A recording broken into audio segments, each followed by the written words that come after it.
Oh, hi. Sorry for the distraction. My name is Bill Boyle, Manager of Corporate Safety. But let's throw my title out for a bit and talk to you as a dad, a friend, a coworker. This twisted piece of metal here was caused by a driver distracted for 8 seconds and striking an unsuspecting motorist. In that time frame of 8 seconds, at 60 miles an hour, do you know you can travel up to 750 feet? That's equivalent to 2.5 football fields. Can you even imagine driving that distance blindfolded? The driver that caused this accident, he did. Sadly, distracted driving in the United States claims the lives of 8 individuals every day. Now, there probably isn't a day that goes by that any of us experience some kind of distracted driving, taking our eyes off the road for a split second, changing the radio, taking our hands off the wheel, or zoning out and taking our mind off the road. The video you're about to see is real. The incident is real, and it changed the lives of 2 families forever. So please take this incident seriously. Any of us could be on either end as the driver or the innocent victim. Thank you in advance for taking the time to view this video. As always, drive safely at work, to and from work, and during your personal time. Your family, your friends, and your coworkers at interstate companies, they'll appreciate you did. Thank you. Hello?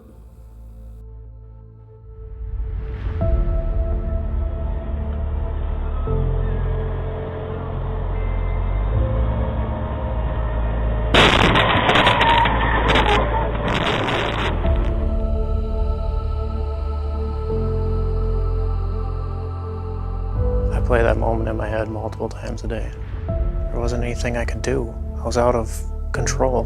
From the time that I looked down at my phone to the time that I looked up, 8 seconds had passed. I never realized how far you travel in 8 seconds. We see it too often, and Tuesday was another example where someone's killed on our roads for no reason other than someone else's poor choice to make that phone more important than driving.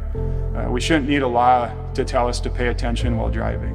We should just be paying attention while driving because we know it's the right thing to do. And had that happened on Tuesday afternoon, there's no doubt in my mind that Mr. Bursig would have been home. He was stopped at a stoplight, and I hit him when I was going 63 miles an hour, and hit so hard that my truck went on top of his car. And I couldn't steer. I couldn't. The brakes didn't do anything. I couldn't do anything. I've heard the reports that the fire department took hours to get him extracted from the vehicle. That is a haunting image in my mind that I think about all the time. We'll never get to see our dad again. And it's all because of the 8 seconds that Sam decided to look at his phone.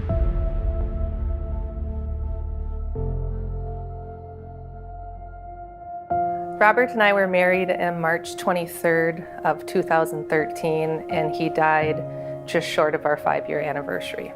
He made people feel very welcomed. He was always kind of the life of the party. He was never afraid to laugh at his own jokes. He really cared about humanity, the environment. I have 2 stepkids who are older, and when we were married, he really wanted to have another child, and of course I did too. So Ian was born in 2011, and he just thought it was the best thing. Even though he was an older father, he just looked at it like, how lucky am I to be able to get to do this again. He's missed out on so much.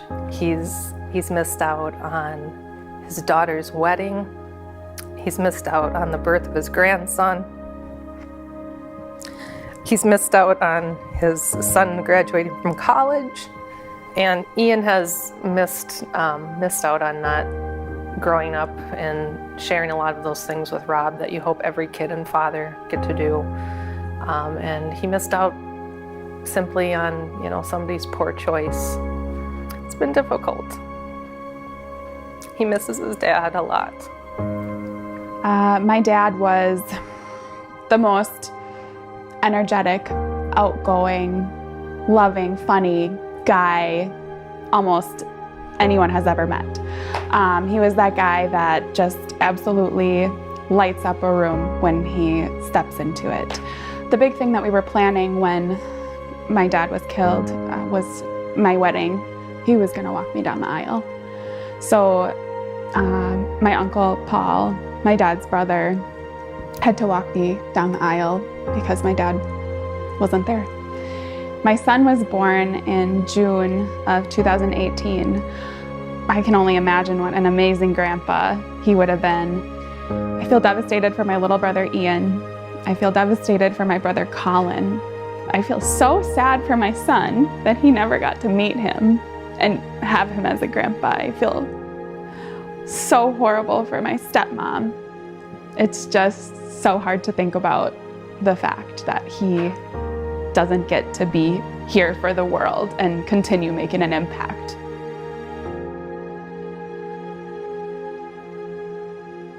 The day of the crash, I was leaving my second to last stop. And I got on the Highway 36 going east towards Wisconsin.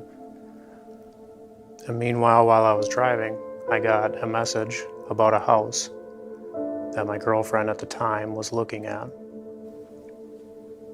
And I pulled out my phone to look at it, to see what she was talking about.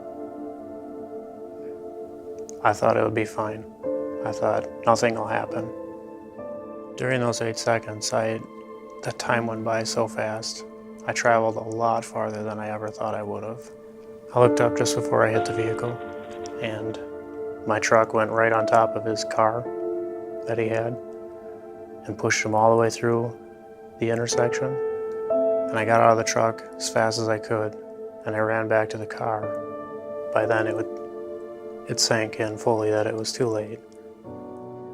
When I found out about Rob's passing, we were actually going through a very difficult time. My son was in Children's Hospital, and he had a bad eye infection, and he was getting treated for that. And a nurse came into the room, and she had just a grave look on her face. And then a state trooper came over to me and sat me down in a chair and told me the news. And I remember, maybe about 20 seconds of just numb, staring at him, and then having to go into the next room and tell my son that his father was killed in an accident. He immediately started crying, and the first thing he asked me is, will I be able to get a new dad? And that was devastating. When I think about Mr. Bursick, I think about his family. I think about him being a dad. I think about him being a professor. I think about his greenhouse that he had, which was his business. I think about his kids. You definitely don't want to be that person that takes somebody else's life. You don't want to go to jail over it. You don't want to hurt your own family and their family. At the time of the crash, I was a single dad raising a young son and a young daughter. Over the time I've been in jail, my children have missed out on me being there for Christmas, for Thanksgiving, for their Christmas concert. And they've just missed out on me being there every day as I was before. I know in the future my family will get to have me back for holidays.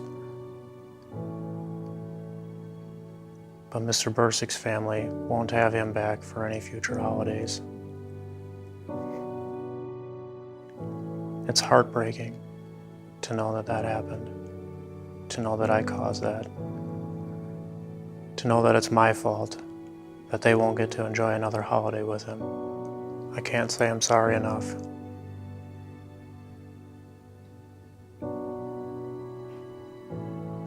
I can't tell you how bad I feel knowing that you have to grow up without your father. I wish I could take it all back.